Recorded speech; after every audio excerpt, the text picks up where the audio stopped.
बेटे और एक बेटी थी। सातों भाई व बहन एक दिन बैठकर भोजन करते थे। एक दिन कार्तिक की चौथ का व्रत आया तो भाई बोला कि बहन आओ, बहन आओ, बहन भोजन करे। बहन बोली कि आज करवा चौथ का व्रत है, चाँद उगने पर ही खाऊंगी। तब भाइयों ने सोचा कि चाँद उगने तक बहन भूखी रहेगी, तो एक भाई ने दिया जलाया, दूसरे भाई ने छलनी लेकर उसे ढका और नकली चाँद दिखाकर बहन से कहने लगे कि चल, चाँद उग आया है, अर्घ्य दे ले।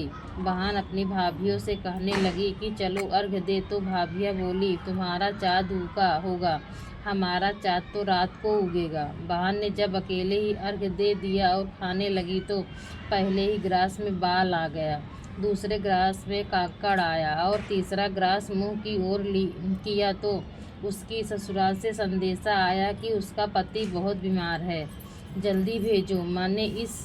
माँ ने जब लड़की को विदा किया तो कहा कि रास्ते में जो भी मिले उसके पाँव लगना और जो कोई सुहाग का आशीष दे तो उसके पल्ले में गांठ लगाकर उसे कुछ रुपये देना। बहन जब भाइयों से विदा हुई तो रास्ते में जो भी मिला उसने यही आशीष दी कि तुम 7 भाइयों की बहन, तुम्हारे भाई सुखी रहे और तुम उनका सुख देखो। सुहाग का आशीष किसी ने भी नहीं दिया। जब वह ससुराल पहुंची तो दरवाजे पर उसकी छोटी ननद खड़ी थी।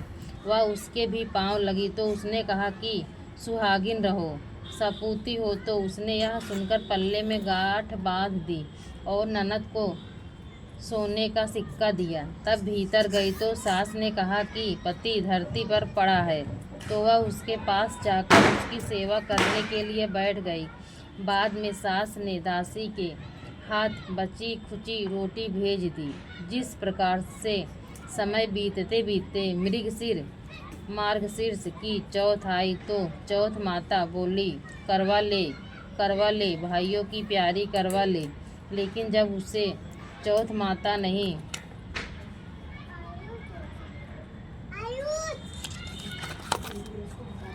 दिखलाई दी तो वह बोली, हे माता, आपने मुझे उजाड़ा तो आप ही मेरा उद्धार करोगे, आपको मेरा सुहाग देना पड़ेगा। तब उस चौथ माता ने बताया कि पौष की चौथ आएगी, वह मेरे से बड़ी है, उसे ही सब कहना, वही तुम्हारा सुहाग वापस देगी। पौष की चौथ आकर चली गई, माघ की चली गई, फागुन की चली गई, चैत बैसाख जेठ आषाढ़ और श्रावण भादों की सभी चौथ आई और यही कहकर चली गई कि आगे वाली को कहना।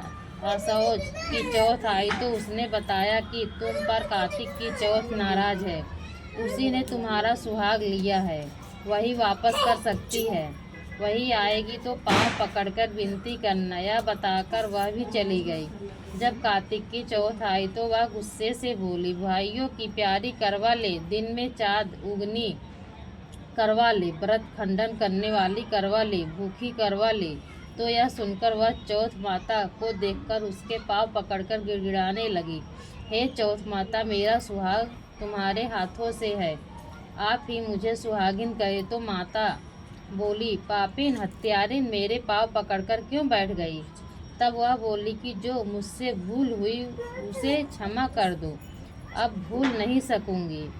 तो चौथ माता ने प्रसन्न होकर आंखों से काजल नाखूनों में वह बोली, क्या सोए, मुझे तो 12 महीने हो गए, अब जाकर चौथ माता ने मेरा सुहाग लौटाया। तब उसने कहा कि जल्दी से माता का पूजन करो। जब चौथ की कहानी सुनी, करवा का पूजन किया तो प्रसाद खाकर दोनों को चौपड़ पासे से खेलते देखा तो उसने ससुर जी को जाकर बताया। तब से सारे गांव में यह बात प्रसिद्ध होती गई कि सब स्त्रियां चौथ का व्रत करें तो सुहाग अटल रहेगा। जिस तरह से साहूकार की बेटी का सुहाग दिया, उसी तरह से चौथ माता सबको सुहागिन रखे। यही करवा चौथ के उपवास की सनातन महिमा है। बाजा कहाँ से? पुत्र अर्जुन तप करने के लिए नीलगिरी पर्वत पर चले गए थे। इधर पांडवों पर अनेक मुसीबतें पहले से ही थी, जिससे द्रौपदी ने शोक विहल हो कृष्ण की आराधना की। कृष्ण उपस्थित हुए और पूछा, कहो क्या कष्ट है तुम्हें। प्रभु, द्रौपदी ने हाथ जोड़कर कहा, मुझे क्या कष्ट है, आप तो स्वयं जानते हैं, आप तो अंतर्यामी हैं, मुझे कष्टों के बोझ से विहल कर दिया है। क्या कोई ऐसा उपाय है जिससे इन कष्टों से छुटकारा मिल सके? तुम्हारा प्रश्न अति उत्तम है। द्रौपदी कृष्ण मुस्कुरा कर बोले, प्रभु, फिर तुम दुख नारी का कष्ट दूर करने का उपाय बताइए। द्रौपदी ने पूछा। यही प्रश्न एक बार पार्वती जी ने शिव जी से कर दिया था। तब श्री शिव जी ने करवा चौथ का विधान बताया था। फिर प्रभु, करवा चौथ की जानकारी मुझे भी दीजिए और उसकी कथा कहिए।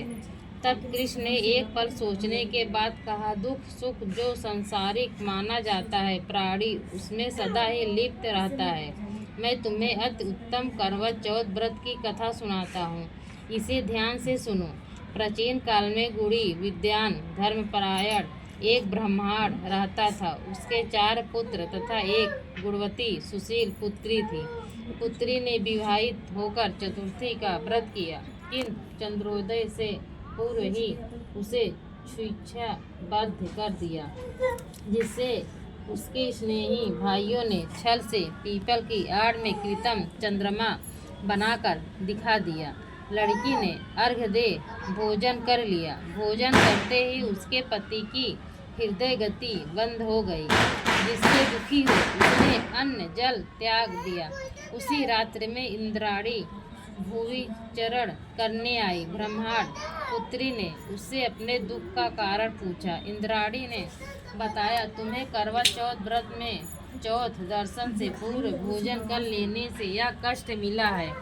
तब उस लड़की ने अंजलि बांधने विनय की, इससे मुक्त होने का कोई उपाय बताइए। इस पर इंद्राणी ने कहा, यदि तुम विधि पूर्वक अगली करवा चौथ का व्रत करो तो तुम्हारे पति पुनर्जीवित हो जाएंगे। कन्या ने ऐसा करने का वचन दिया तो उसका पति स्वस्थ हो गया और इस पर उस कन्या ने वर्ष भर प्रत्येक चतुर्थी का व्रत किया और अखंड सुहाग प्राप्त किया। श्री कृष्ण ने कहा, हे द्रौपदी, यदि तुम इस व्रत को करोगी तो तुम्हारे सभी संकट टल जाएंगे। इस प्रकार द्रौपदी ने यह व्रत किया और पांडव सभी क्षेत्रों में विजयी हुए।